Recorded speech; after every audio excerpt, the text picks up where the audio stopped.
Hey yo. Hey yo. Hey yo. Hey yo. Hey yo. Hey yo. Hey yo. Hey yo. Hey yo. Hey yo. Hey yo. Hey yo. Hey yo. Hey yo. Hey yo. Hey yo. Fill it in a few different times just to kind of get a real deep color. And then kind of go in here at the bottom.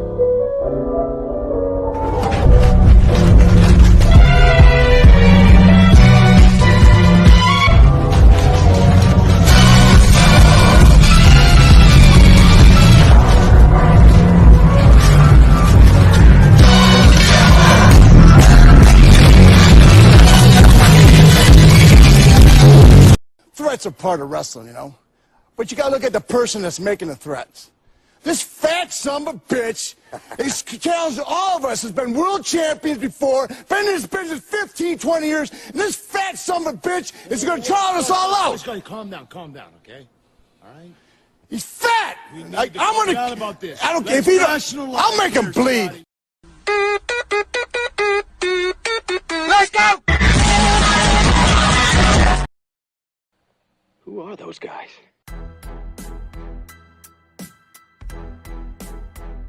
Your brothers? No. Yes!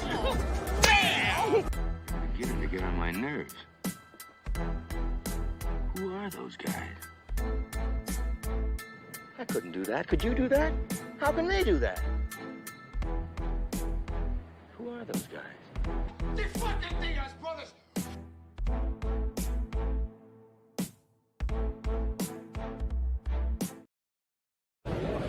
Diaz, get the fuck out of bed, you lazy bastard. You piece of shit. Connor, I know the media has a ton of questions for you, so I just want to ask you, what do you think of this turnout? Yeah, fuck the Diaz brothers, yeah? Fuck those cockroaches!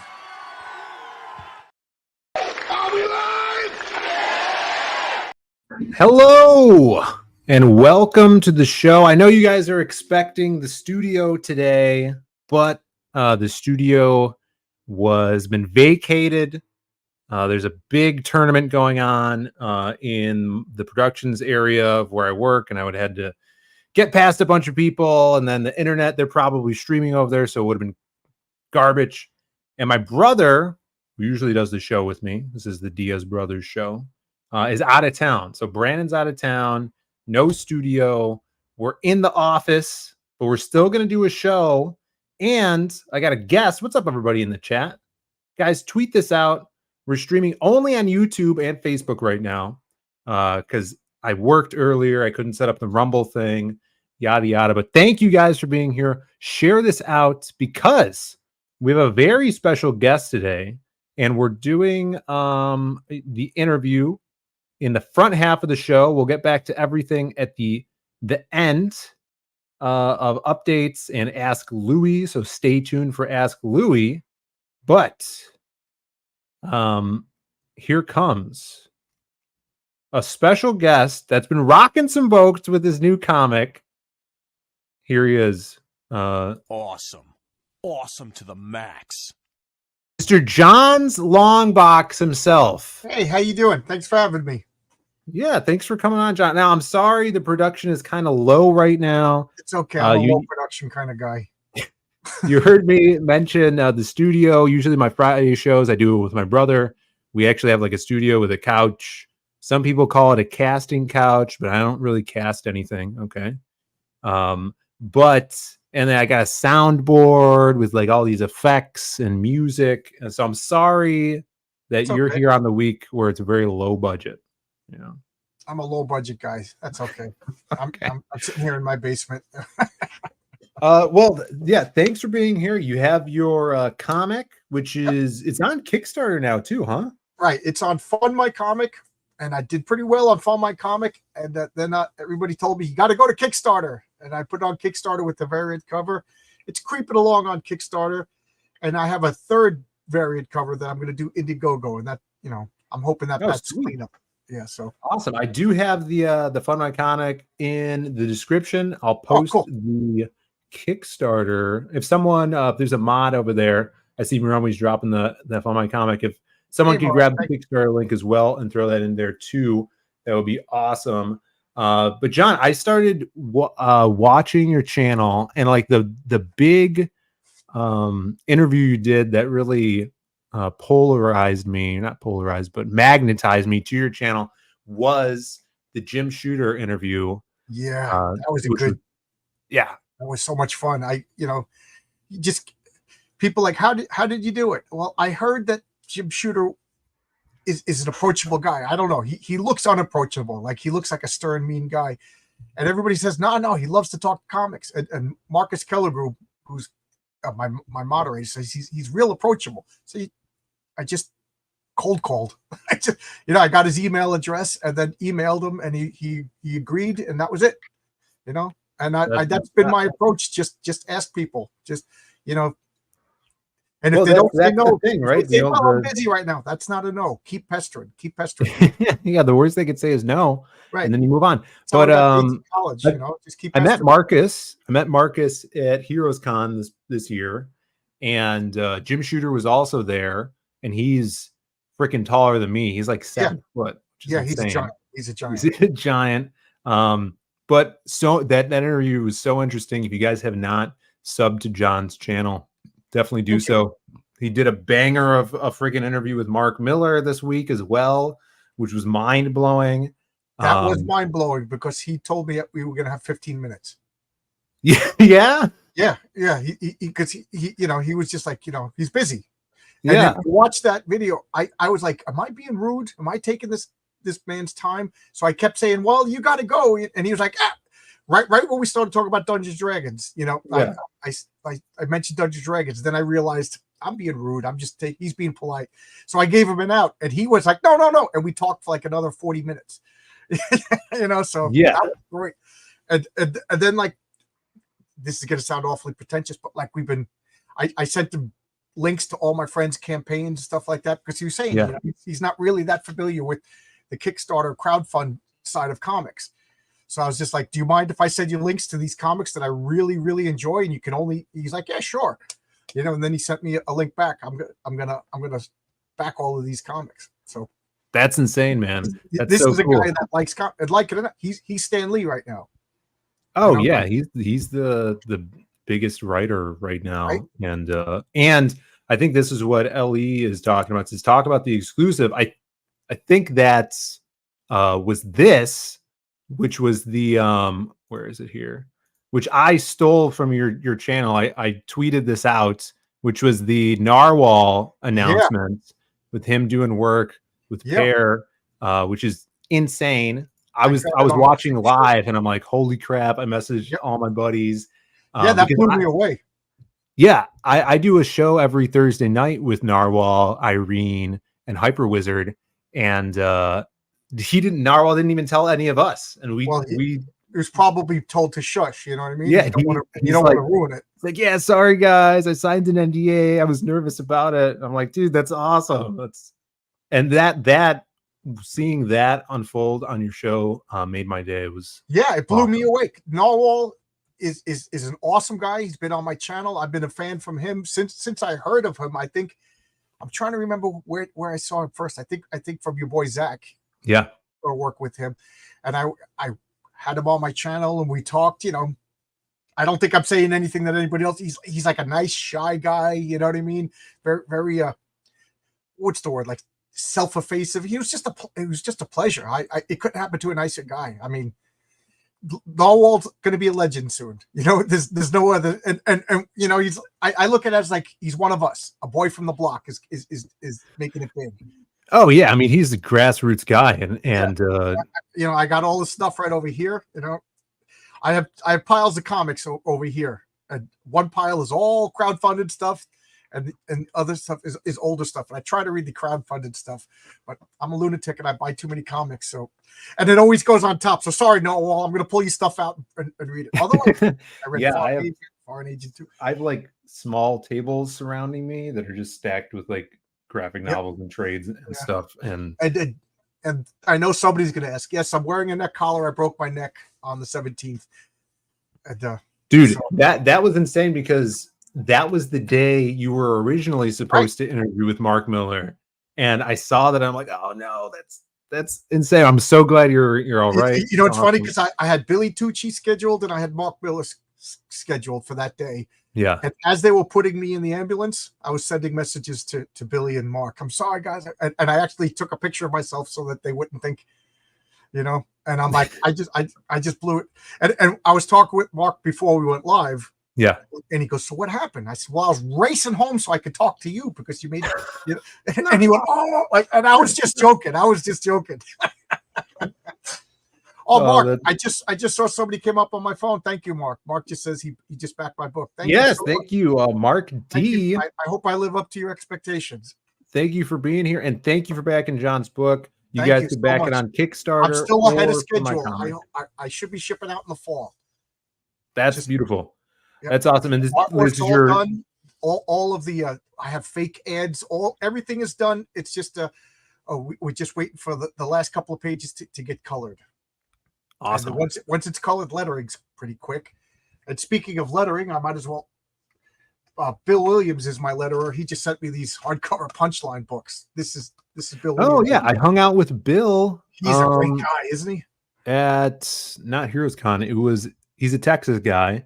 I hung out with him, and he mentioned you when I was down there. Oh wow. We were at Comic Palooza.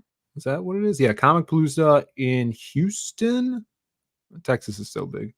And yeah, I had dinner with him and Matt Weldon, who's the artist of Punchline. Oh yeah, great and artist. he mentioned how he got into contact with you, and is like, oh, I'll let you do this if I could letter it. So he jumped on the lettering, which was cool. It's not like he said if. He was just like, yeah, sure, do it. Do you need a letterer? And I was like, yeah.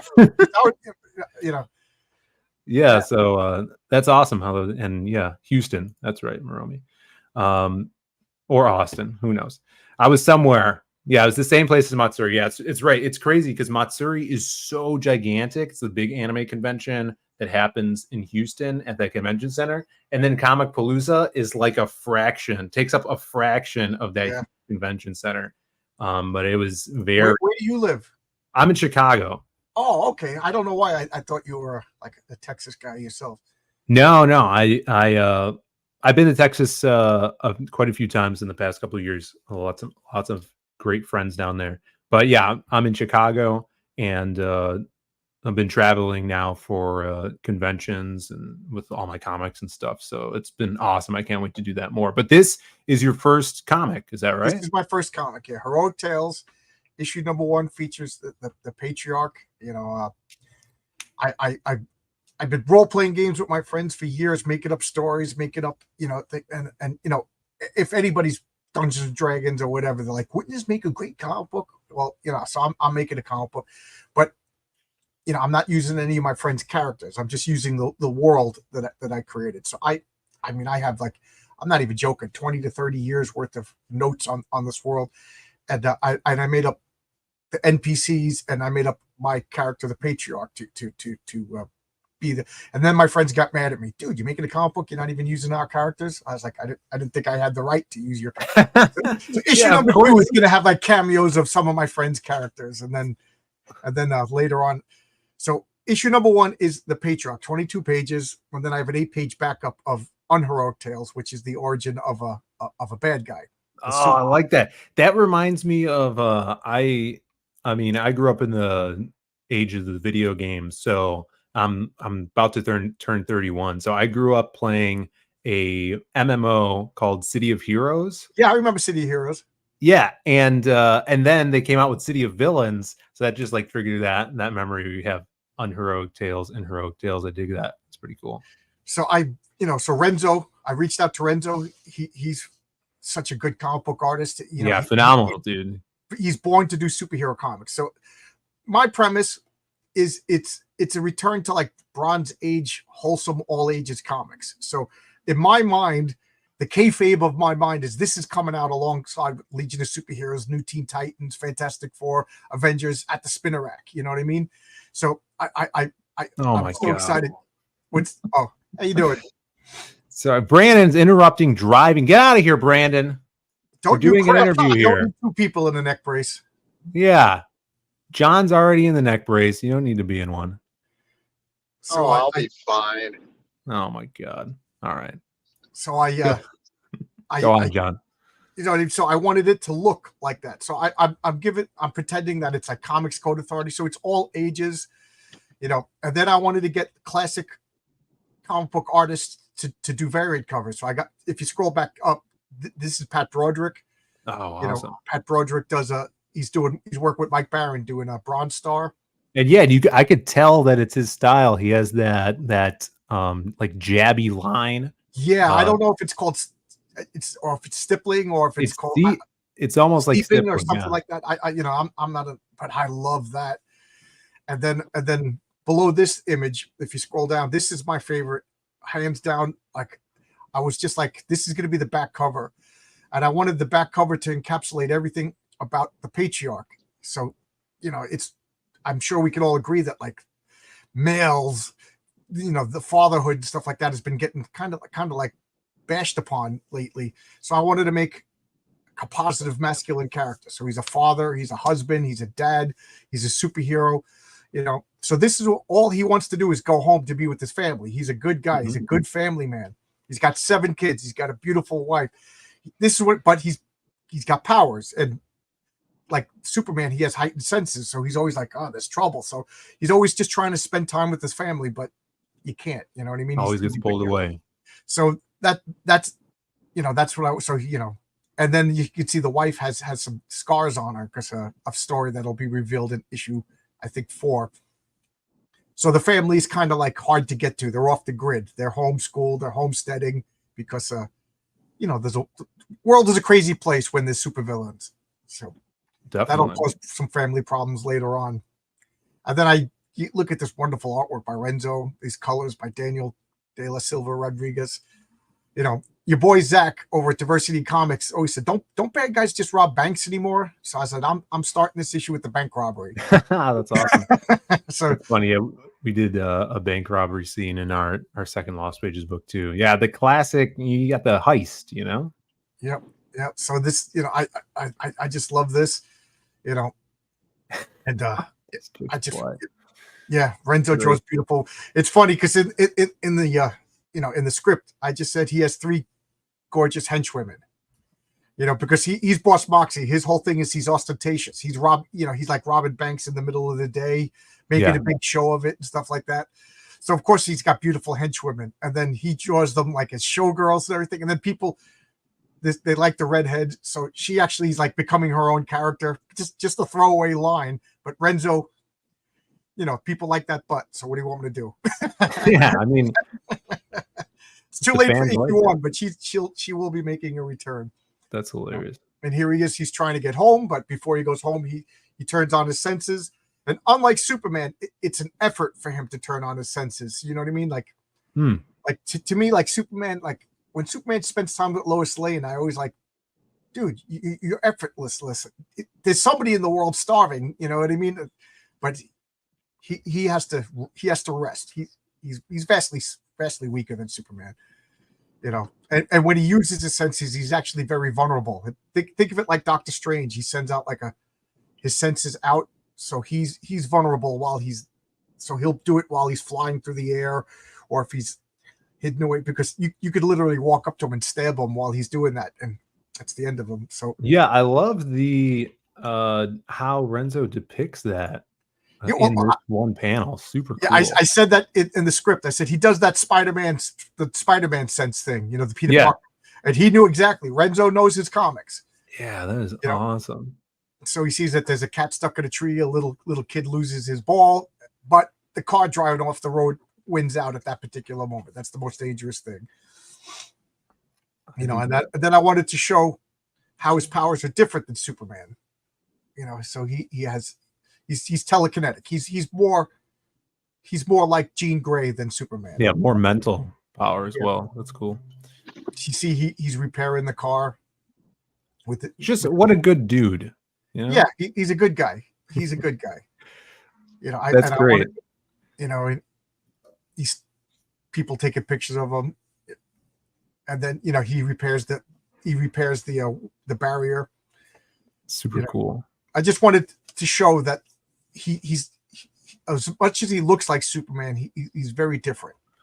Well, this it's funny too, because this book probably is coming like almost at a perfect time around indie comics, and for the last probably 4 or 5 years, everyone's been saying, "Where's the superhero comics?" I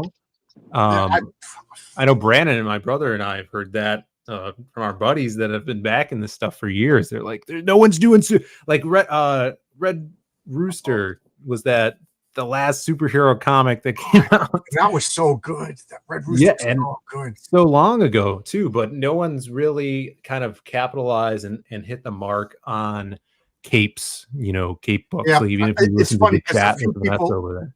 A few people are telling me, "Oh man, unfortunately it's cape shit." Well, I love superheroes. Superheroes are my first love, and my first comic has got to be superheroes. Yeah. But I will tell you this: there's fantasy elements, the sci-fi. I mean, look. I always look at the new Teen Titans, the classic George Perez, Marv Wolfman. Like that comic book had mystery detective.